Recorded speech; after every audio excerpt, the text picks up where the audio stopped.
चलिए dear student of class 8 हम लोग पढ़े lesson 2 from trade to territory.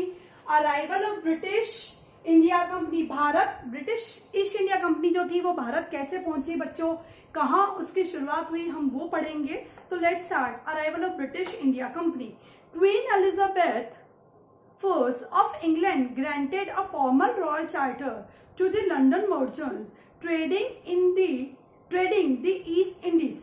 British जो इंग्लैंड की जो क्वीन थी बच्चों एलिजाबेथ, उन्होंने एक आदेश दिया, किनको दिया, लंदन के जो मर्चेंट्स थे जो कि उस वक्त व्यापार कर रहे थे ईस्ट इंडीज में, ठीक है। Hoping to break the Dutch monopoly of the spices trade in what is now Indonesia. वो क्या चाहती थी कि इंडोनेशिया बच्चों उस वक्त भारत का ही एक क्षेत्र था, ठीक है। इंडोनेशिया में जो डच जाति के जो लोग थे उनका एक चक्रीय शासन था मसालों के बिजनेस में, ठीक है ना। डच जाति के जो लोग थे उनका इंडोनेशिया में एक चक्रीय शासन था मसालों के बिजनेस में। वो ये चाहते थे कि यूरोप, जो क्वीन एलिजाबेथ थी वो ये चाहती थी कि वो वहां से उनका जो एक चक्रीय शासन है, डच जाति के जो लोगों ने अपना शासन जो बना रखा है इंडोनेशिया में जो मसालों के बिजनेस में, वो उसको ब्रेक करे और यूरोप के जो ब्रिटेन के जो लोग हैं या लंदन के जो लोग हैं वो अपना शासन वहां पे जमाए। During its first century of operation, पहली सदी में, यानी पहले जब शुरुआत उन्होंने की, first century of operation, the focus of the company was trade. जब शुरू में ये कंपनी जब भारत की तरफ आई, इनका पहला उद्देश्य केवल ट्रेड करना था, केवल व्यापार करना था, not the building of an empire in India. उनका कोई उद्देश्य नहीं था कि वो भारत में आके अपना साम्राज्य स्थापित करें। English traders frequently engage in hostilities with their Dutch and Portuguese counterparts in the Indian Ocean। जो ब्रिटिशर्स जो थे, यानी जो इंग्लिश ट्रेडर्स थे, जो इंग्लैंड से आए थे, जो इंग्लिश ट्रेडर्स थे, वो हमेशा एक दूसरे के साथ हॉस्टिलिटी का मतलब क्या होता है बच्चों, यहाँ पे बंदी हो जाना, कैदी हो जाना, है ना, इस तरीके से है यहाँ पे। तो डच और पोर्टुगीज के साथ उनके हमेशा जो इंडियन ओशन जो था, है ना, उस इंडियन ओशन में उनके हमेशा, क्योंकि सारे बच्चों वहां से शिप से आते थे, डच भी वहीं थे और इसके बाद पोर्टुगीज भी वहीं से आते, तो इनके बीच में काउंटर पार्ट्स होते थे, आपसी एक दूसरे के ऊपर हमले होते रहते थे। The company achieved a major victory over the Portuguese.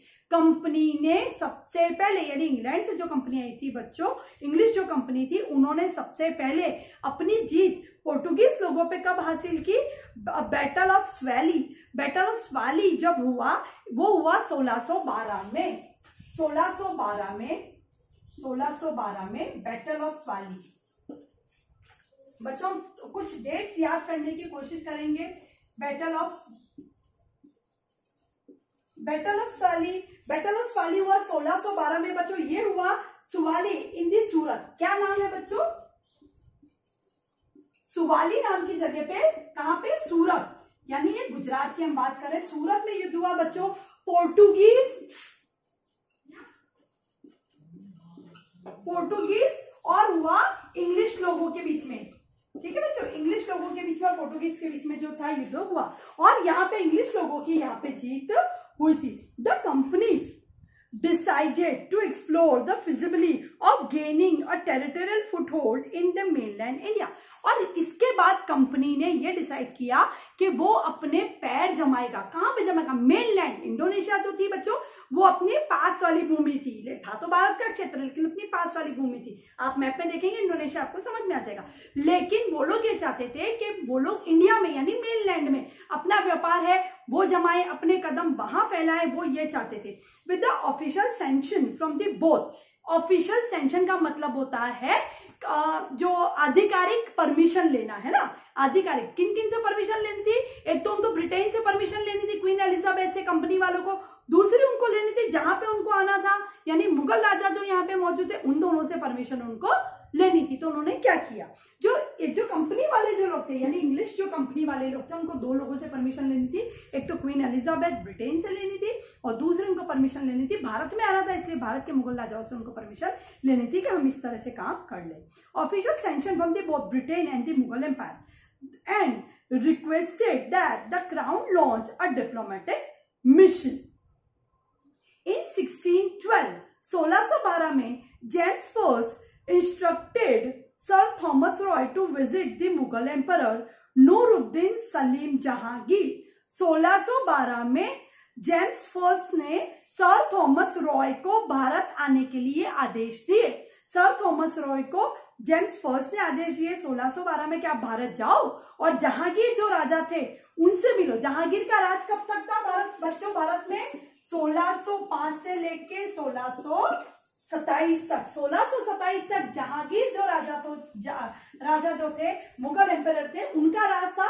तो उनसे परमिशन लेनी थी कि क्या हम भारत में घुसे, क्या हम भारत में बिजनेस करें। बिल्कुल उनसे परमिशन लेनी थी।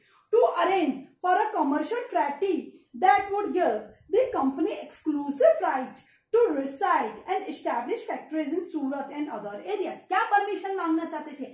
वो ये परमिशन मांगना चाहते थे जहांगीर से कि हम भारत में रहें, रिसाइड यानी रहना, और यहाँ पे फैक्ट्रीज इस्टेब्लिश करें, यानी हमारे कारखाने यहाँ पे लगाए सूरत में ताकि हम व्यापार कर सके। किससे परमिशन लेने गए बच्चों? जहांगीर से। कौन लेने गए? सर थॉमस रॉय जो थे वो भारत आए और उन्होंने परमिशन मांगी। Establish factories in Surat and other area, Surat में और बाकी क्षेत्रों में। इन रिटर्न, और इसके बदले में वो जहांगीर को क्या देने वाले थे बच्चों? वो भी जानते हैं। In return the company offered to provide the emperor with goods and rarities from the European market. इसके बदले में उन्होंने जहांगीर को प्रलोभन दिया। क्या प्रलोभन दिया? उन्होंने ये प्रलोभन दिया कि इसके बदले में भैया हम आपको विदेश का सामान लाके देंगे, बढ़िया बढ़िया, यूरोप के मार्केट से हम आपको अच्छा सामान, गुड्स और रेरिटीज। रेरिटीज का मतलब होता है बच्चों ऐसा सामान जो कि भारत में उपलब्ध नहीं होता, केवल पश्चिमी देशों के मार्केट में उपलब्ध होता है, वैसा सामान हम आपको इसके बदले में लाके देंगे। The mission was highly successful. और जो उन्होंने अपनी डिप्लोमेटिक पॉलिसी लगाई थी, है ना, डिप्लोमेटिक पॉलिसी का मतलब द्विपक्षीय पॉलिसी, दो विचार थे उनके कि हम ऐसे घुसेंगे और फिर अपना राज जमाएंगे। तो उन्होंने, इंग्लिश लोगों ने जो डिप्लोमेटिक पॉलिसी बनाई और वो लोग उसमें सक्सेस भी, और उन्होंने बादशाह जहांगीर से परमिशन ली और वो उसमें सक्सेसफुल यानी सफल भी रहे। And Jahangir sent a letter to James through sir Thomas Roe. और जहांगीर ने जेम्स फर्स्ट को सर थॉमस रॉय जो कि भारत आए थे उनके हाथों परमिशन लेटर जो था वो भिजवा दिया। The company which benefited from the imperial patronage soon expanded its commercial trading operations। Company जो थी जिसको फायदा होने लगा था हमारे देश से, अब उन्होंने अपने कॉमर्शियल ट्रेडिंग ऑपरेशंस बढ़ाए भारत में। It eclipsed the Portuguese Estado da India which had established bases in Goa, Chittagong and the Bombay, which Portugal later ceded to the England as a part of dowry of the Catherine of Braganza on her marriage of King Charles II। क्या हुआ था बच्चों? भारत में उस वक्त Portuguese लोगों का भी शासन चल रहा था, वो भी अपना राज्य फैलाए हुए थे, लेकिन it eclipsed the Portuguese Estado de India which had established bases in Goa।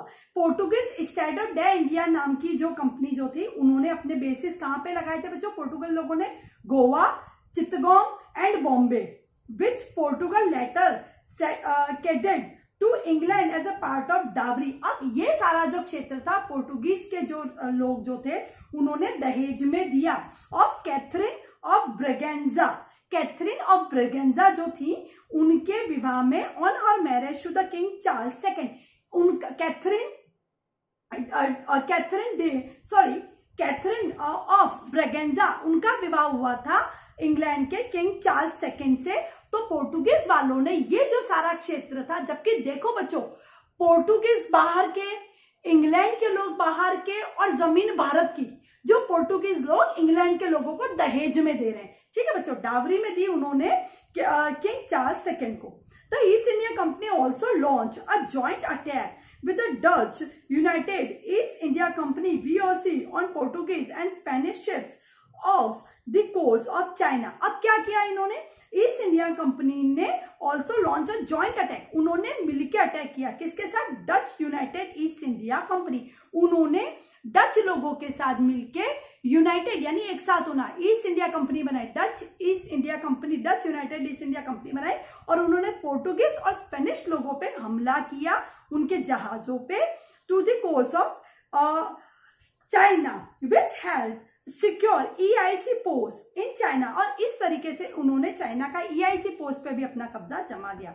The British East India Company was fiercely competitive with the Dutch and the French throughout the 17th and 18th century over spices from the Spice Islands. Spices at that time could only be found on these islands. Spices Island थे बच्चों, कुछ ऐसे island थे, कुछ ऐसे द्वीप थे जहां पे मसालों का उत्पादन होता था। तो जो इंग्लैंड के जो लोग थे वो क्या करते थे, बराबर कंपटीशन में रहे बच्चों डच लोगों के साथ, और इसके साथ साथ फ्रेंच लोगों के साथ वो लोग बराबर कंपटीशन में रहे।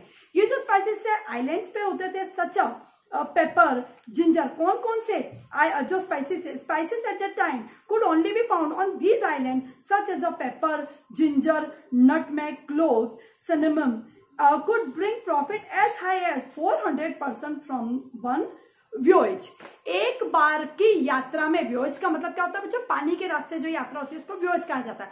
तो ऐसे जो ये जो मसाले जो थे, जो आइलैंड पे पैदा होते थे, जो ईस्ट इंडिया कंपनी या ब्रिटिश या इंग्लिश जो कंपनी थी वो बेचना चाहती थी, उनको एक बार में 400% प्रॉफिट होता था। यानी वो एक यात्रा करते थे बच्चों तो उनको 400% प्रॉफिट होता था उनकी सिर्फ एक डील के अंदर, जब वो एक बार जहाज यहां से भर के लेके जाते थे। तो वो इन सारा बिजनेस जो कि मोस्ट प्रॉफिटेबल बिजनेस था, वो इस सारे बिजनेस पे अपना जो सिक्का जो था वो जमाना चाहते थे। वो ये चाहते थे कि बाकी जितने भी अदर राइवल्स होते हैं वो सारे वहां से हट जाएं और हम अपना बिजनेस जो है यहाँ पे इस्टेब्लिश करें और हम ओनली यहाँ पे अपना बिजनेस जो है वो डील करें। तो आई होप बच्चों आपको arrival of British India company समझ में आया होगा। आगे रिमेनिंग हम और पढ़ेंगे। तो let's start. The tension was so high between the Dutch and the British East Indies trading companies that it escalated into the lease for Anglo-Dutch wars। इतनी इनके बीच में बच्चों टेंशन हो गई, इनके बीच में युद्ध जैसी स्थिति हो गई, जिसने किस चीज को परिणाम दिया, Anglo Dutch Wars. Anglo Dutch Wars क्या है बच्चों, इंग्लिश लोगों के बीच में और डच लोगों के बीच में होने वाले जो युद्ध थे वो एंग्लो डच वॉर्स कहे गए, वॉर्स बिटवीन देम। कब कब हुए बच्चों, 1652 तो 1654 2 वर्ष के लिए, 1665 टू 1667 फिर 2 वर्षों के लिए, 1672 टू 74 फिर 2 वर्षों के लिए, एंड 1780 टू 84 फिर 4 वर्षों के लिए एंग्लो डच वॉर्स जो थे बच्चों वो कंटिन्यूस चलते रहे। इन वॉर्स में किसकी क्या स्थिति रही बच्चों ये हम नेक्स्ट क्लिप में पढ़ेंगे। आई होप आपको बहुत अच्छे से लेसन समझ में आ रहा होगा बच्चों। इसको आप मेरे साथ साथ प्लीज रीडिंग लगाइए, रिवाइज कीजिए, then you can understand the lesson very well and thoroughly. Thank you very much.